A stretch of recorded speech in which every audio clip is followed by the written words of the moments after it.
Keisha Dominguez, born Raquel Renee Rios on October 25, 1966, in Los Angeles, California, is a former mature film actress and dancer. She is also known by various aliases, including Keisha, Koish, Kasha, Rocky Rio, Raquel Rios, and Melissa Christian. Keisha's early life and background. Keisha grew up in a multicultural household. Her father was of Spanish, Mexican, and Native American descent, while her mother had Swedish and English roots. She graduated from Westchester High School in Los Angeles in 1984 at the age of 17. Initially working as a legal secretary, she later took a job as a phone sex operator in 1985 to supplement her income. Her entry into mature film industry began in 1986 after attending the XRCO Awards, where she was encouraged to pursue a career in mature entertainment. Keisha's mature film career spanned from 1985 to 2009, during which she appeared in over 300 films. She was known for her natural appearance and distinctive features. Beyond film, she also performed as a stripper across the United States and Canada. In 2006, she made a mainstream appearance in the comedy film Beer League. Education and personal life. In 1996, Keisha took a hiatus from the mature industry to pursue higher education. She earned a degree in psychology in 1999 and expressed aspirations to become an educator, inspired by figures like Dr. Ruth Westheimer. As of 2007, she was preparing to transfer to UCLA as a full-time psychology major. Keisha has been married to Ernest Brecfus since August 8, 1992, and the couple has one child. Keisha's contributions to the mature film industry have been recognized with her induction into both the AVN and XRCO Halls of Fame. Her career is noted for bridging the gap between mature entertainment and mainstream media, as well as for her efforts to promote education. The entire history of mature films. Acting is an activity in which a story is told by means of its enactment by an actor who adopts a character. In theater, television, film, radio, or any other medium that makes use of the mimetic mode. Acting involves a broad range of skills, including a well-developed imagination, emotional facility, physical expressivity, vocal projection, clarity of speech, and the ability to interpret drama. Acting also demands an ability to employ dialects, accents, improvisation, observation and emulation, mime, and stage combat. Many actors train at length in specialist programs or colleges to develop these skills. The vast majority of professional actors have gone through extensive training. Actors and actresses will often have many instructors and teachers for a full range of training involving singing, scene work, audition techniques, and acting for camera. Most early sources in the West that examine the art of acting, ancient Greek, Pi Kappa Iota Sigma Iota, Hypocrisy, discuss it as part of rhetoric. One of the first known actors was an ancient Greek called Thespis of Icaria in Athens. Writing 2 centuries after the event, Aristotle in his Poetics, c. 335 BC, suggests that Thespis stepped out of the dithyrambic chorus and addressed it as a separate character. Before Thespis, the chorus narrated, for example, Dionysus did this. Dionysus said. When Thespis stepped out from the chorus, he spoke as if he were the character. For example, I am Dionysus, I did this.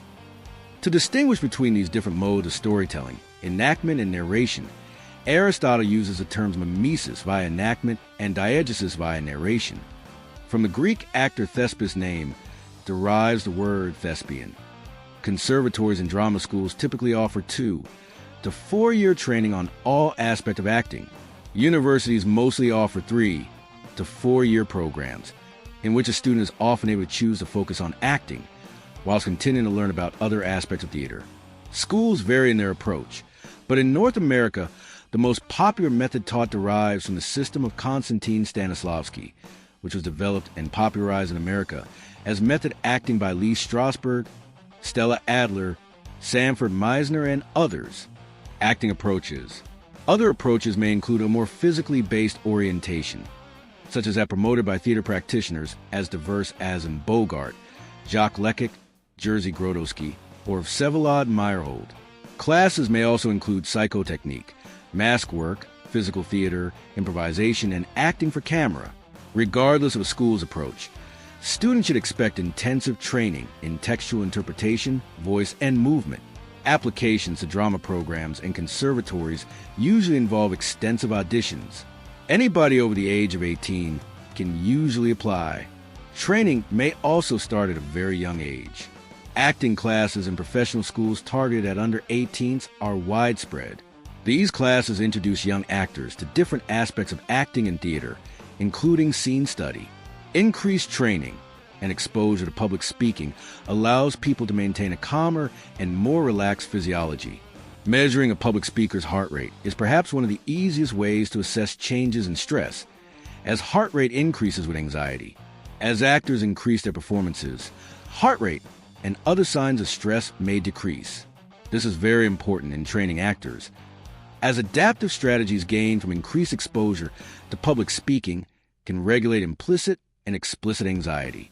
By attending an institution that specializes in acting, the increased opportunity to act will lead to a more relaxed physiology and a decrease in stress and its effects on the body.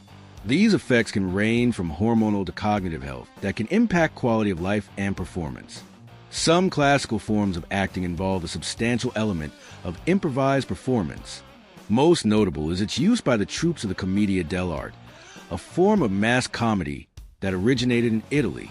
Improvisation as an approach to acting formed an important part of the Russian theater practitioner Konstantin Stanislavski's system of actor training, which he developed from the 1910s onwards. Late in 1910, the playwright Maxim Gorky invited Stanislavski to join him in Capri, where they discussed training in Stanislavski's emerging grammar of acting. Inspired by a popular theater performance in Naples that utilized the techniques of the Commedia dell'arte, Gorky suggested that they form a company modeled on the medieval strolling players, in which a playwright and group of young actors would devise new plays together by means of improvisation. Stanislavski would develop this use of improvisation in his work with his first studio of the Moscow Art Theater. Stanislavski's use was extended further in the approaches to acting developed by his students, Michael Chekhov and Maria Nebel. In the United Kingdom, the use of improvisation was pioneered by Joan Lilwood from the 1930s onwards and later by Keith Johnstone and Clive Barker. In the United States, it was promoted by Viola Spolin after working with Neva Boyd at Hull House in Chicago, Illinois. Spolin was Boyd's student from 1924 to 1927. Like the British practitioners, Spolin felt that playing games was a useful means of training actors and helped to improve an actor's performance. With improvisation, she argued, people may find expressive freedom since they do not know how an improvised situation will turn out. Improvisation demands an open mind in order to maintain spontaneity, rather than pre-planning a response. A character is created by the actor, often without reference to a dramatic text, and a drama is developed out of spontaneous interactions with other actors.